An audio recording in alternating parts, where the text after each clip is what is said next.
मैं कहता हूं जब मैंने मना किया था, पाबंदी लगाई थी तानिया की पढ़ाई पर, तो तुमने इसे रोका क्यों नहीं? जब पूरा खानदान इस बात में मुत्तफिक है कि तानिया डॉक्टरी की पढ़ाई नहीं करेगी तो नहीं करेगी, इतनी सी बात तुम्हारी समझ में नहीं आ रही है क्या?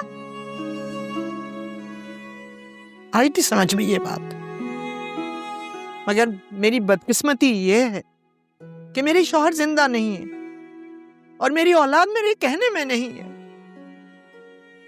आप लोग खुदा के वास्ते हमें हमारे हाल पर छोड़ दीजिए, या ऐसा करें कि तेल छिड़ककर हम तीनों को आग लगा दीजिए और किस्सा तमाम कीजिए। तो ऐसा ही होगा।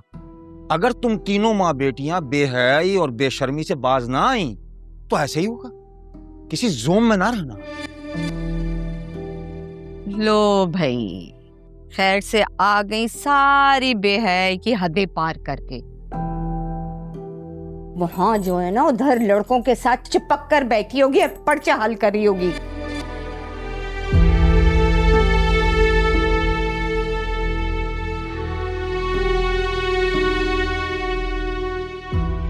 इसका पर्चा तो मैं हल करवाता हूं। इधर आ, इधर इधर आ। दो उल्टे हाथ का एक बेहया कमबख्त।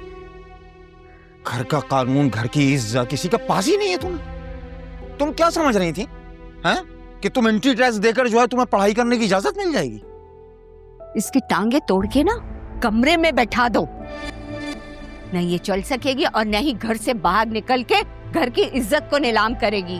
अरे मैं तो कहती हूँ कि कल ही के कल जाहिर से निकाह पढ़वा दो, इस कमरे से उस कमरे में रुखसत कर दो इसको, और वो खुद ही इस पे पाबंदियां लगा देगा।